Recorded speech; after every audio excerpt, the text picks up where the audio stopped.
women versus talking to men. And, you know, because we're in a unique position where we're able to talk to men online and do Zoom calls with them, but at the same time, we're also talking to women every night.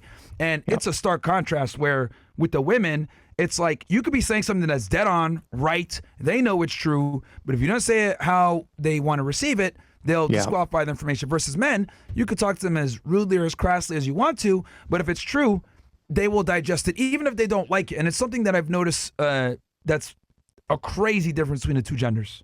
Yeah, it's a very sharp difference. It really is. It's always comes down to the same old thing people have been saying for all time. It's feelings versus logic. And it's not to say that women can't be logical and men don't have feelings, but it's that women need to feel seen and included, and that they have something to gain, and they need to feel, I don't know if respected is the right word for it, but they need to be comfortable with what's being said and how it's being said. And it can be very difficult to tell the truth that way, because the truth is usually very uncomfortable, particularly the kind of truth that we talk about. So it's like a lot of things you just can't say. There are some people who just don't want to hear things. Doesn't matter how you say it. They're never going to take it in. But there are ways that you can make it more palatable to them. And I hope to figure that out at some point. I'd love to have my audience be half women. That would be great. Have you thought about maybe, and I know you're probably not going to do this, but like a lot of women you said can't get past the name. Have you thought about changing the name? So yeah. Okay. For sure. Yeah.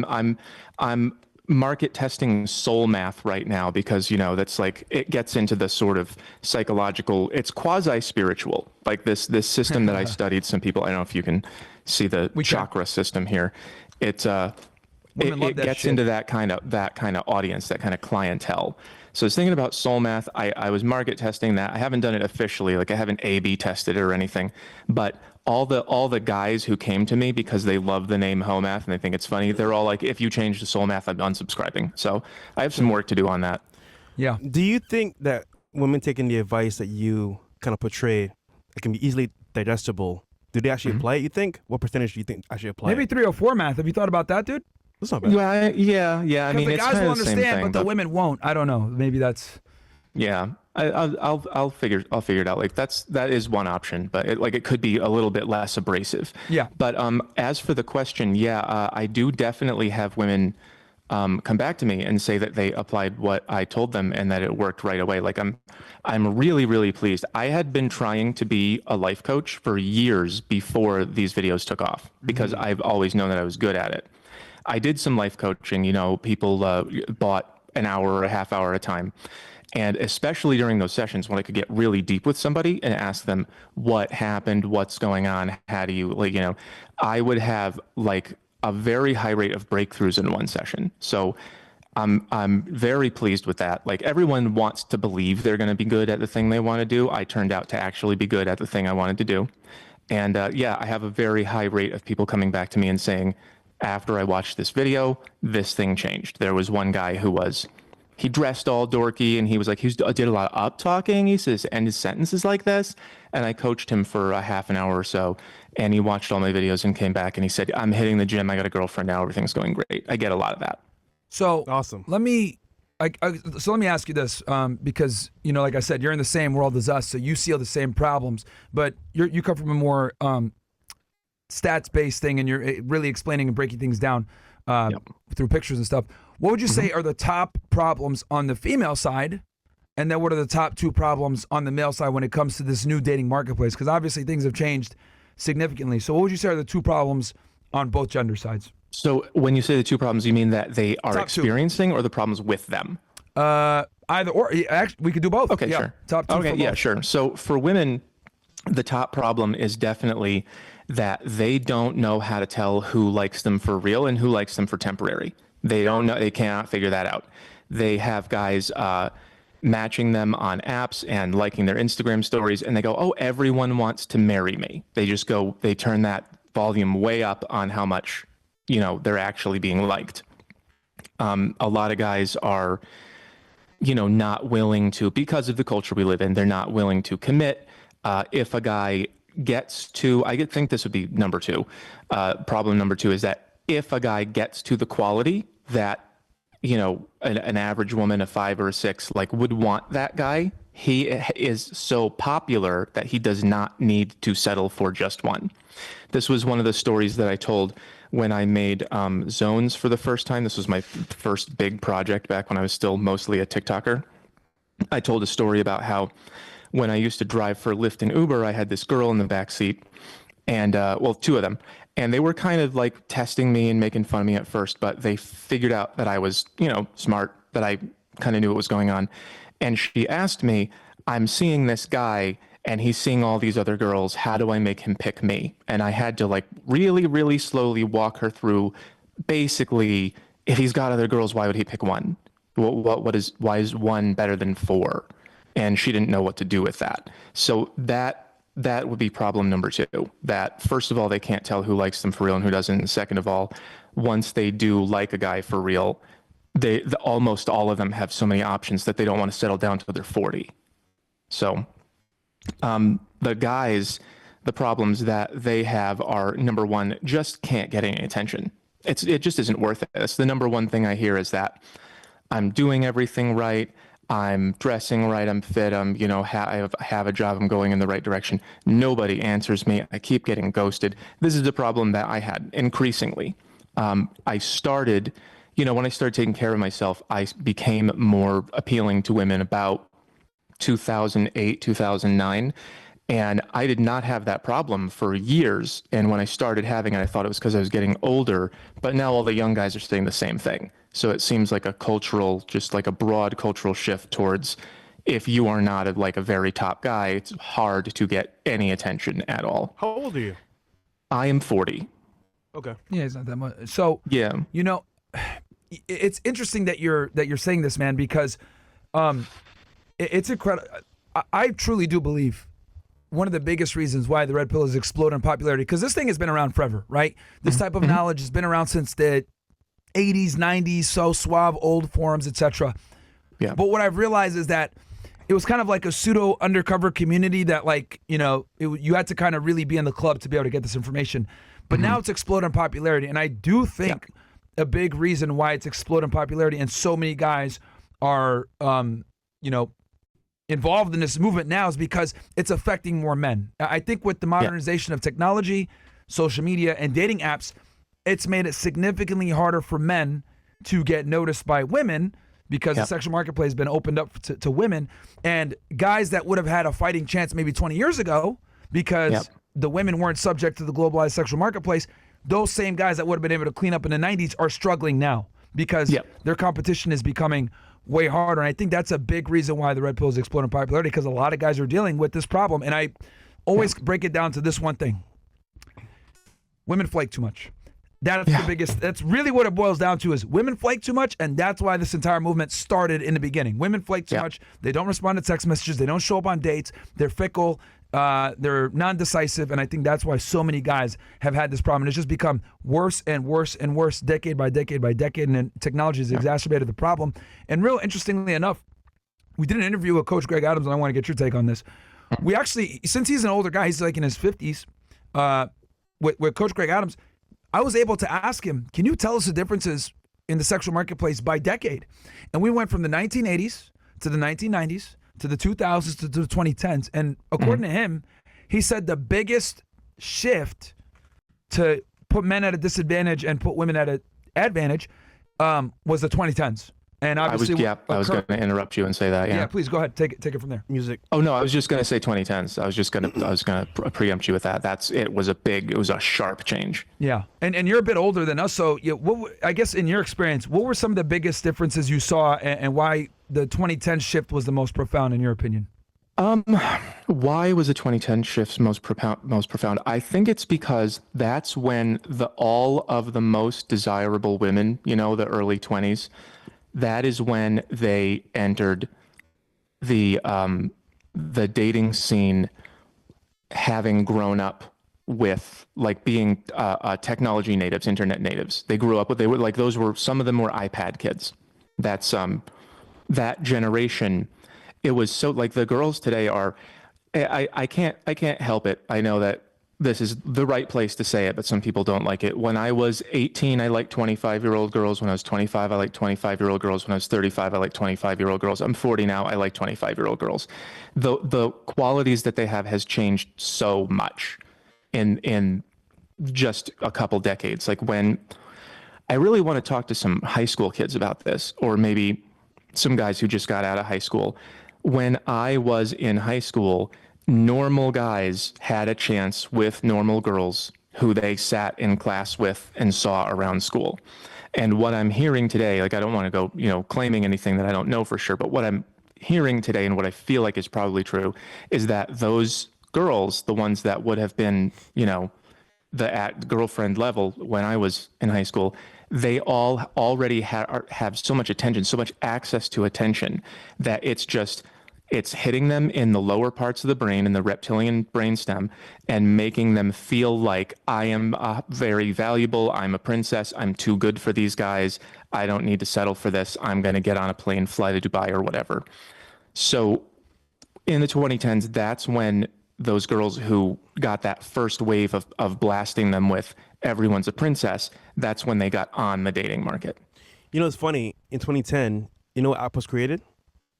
Instagram. I was going to say, Instagram. Instagram. It's funny. Oh, yeah. Girls nowadays, bro, social media is scary. They got Snapchat, Instagram, Twitter, of course, TikTok, and all the information there, plus the options, bro. They got the world in their hands. I couldn't picture being like a college student now, or like a graduating senior in high school.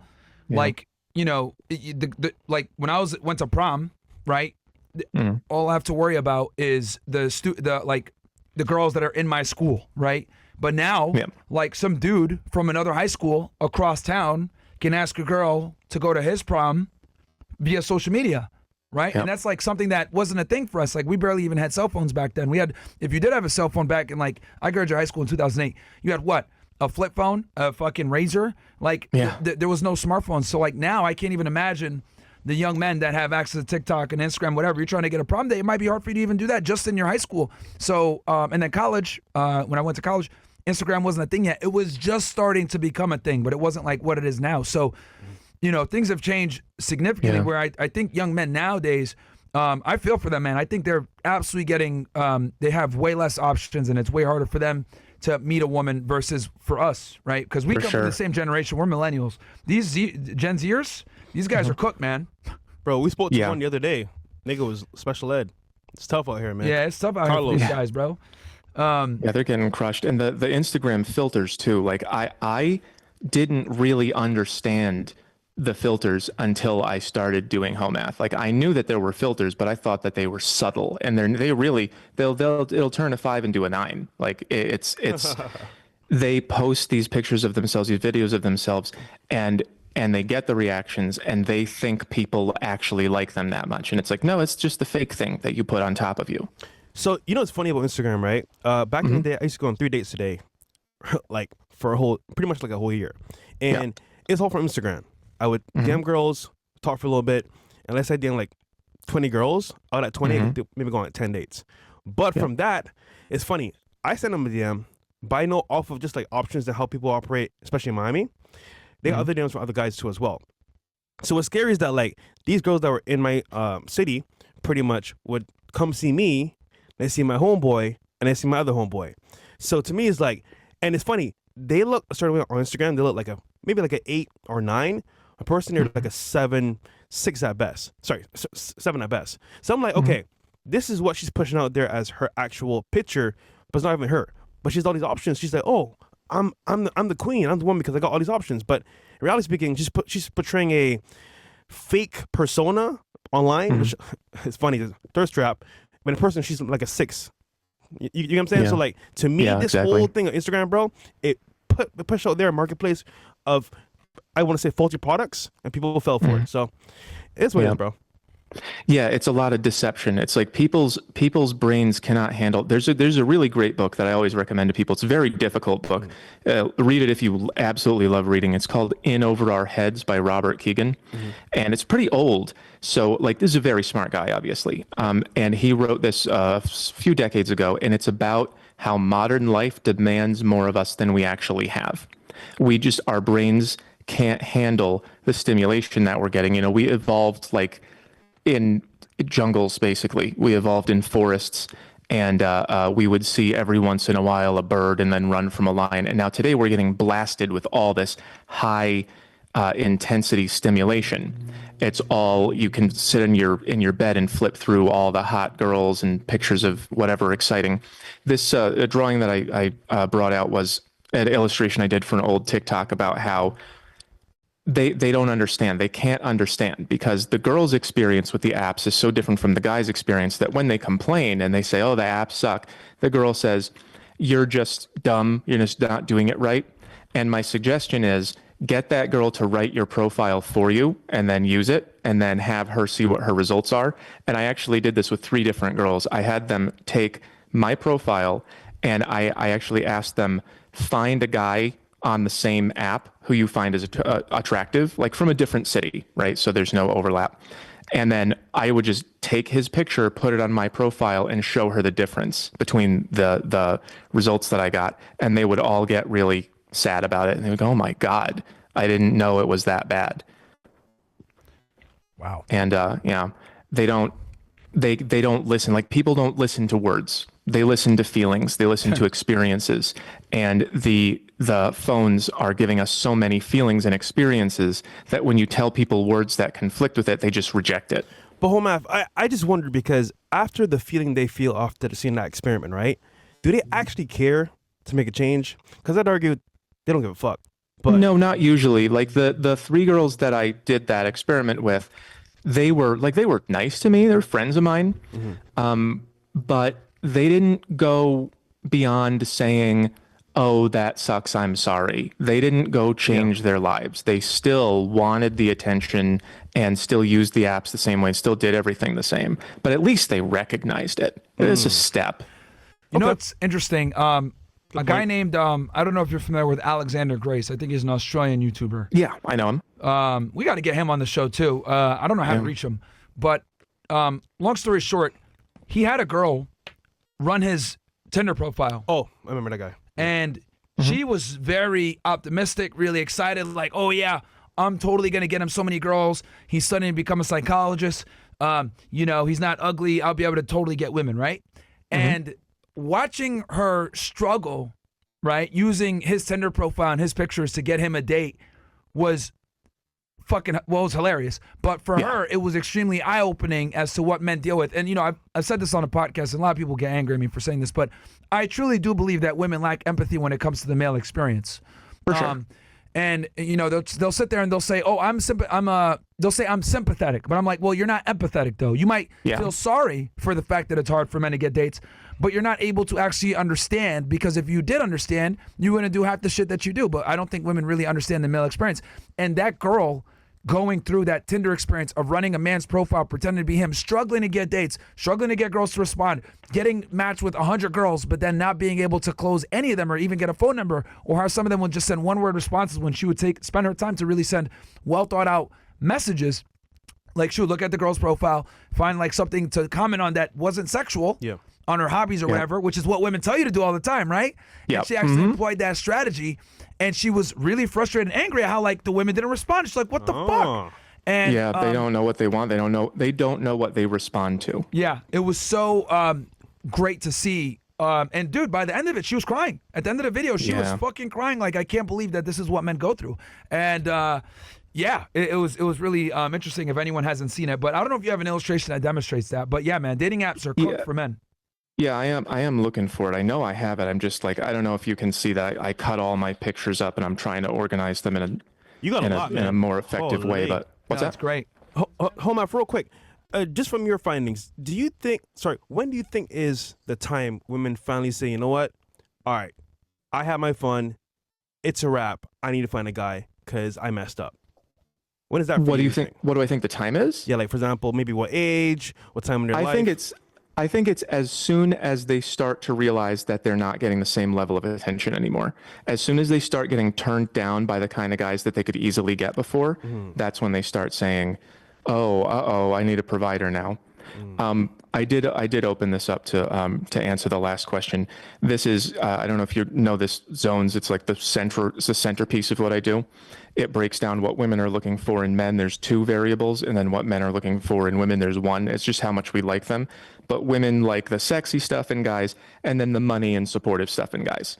So when you ask women what they want, they only answer this stuff. They only answer the support and the money and the love and the good guy things. And then guys will go do those things, and the girls don't like it because when she was answering the question, she was thinking, I want all this stuff. I want this guy to do that. So there was an old video that I made. I think it's only on TikTok. I probably put it on YouTube too. But they are, there's like a on the street interview, and they're asking a woman, do you want nice guys or bad boys? And she goes, oh, nice guys, definitely. And people asked me to, explain what that means. What it means is that she's been getting these guys, the guys who are only attractive and won't be nice to her. And it doesn't mean that she wants this guy, the guy who's nice but not attractive. It means she wants the guy who's nice and attractive. So she's been getting the attractive guys, and what she wants is the perfect man instead of giving up the attraction to get some more of the niceness. They just don't understand that the difference between what they say they want and what they actually want. It's a good point. Yeah.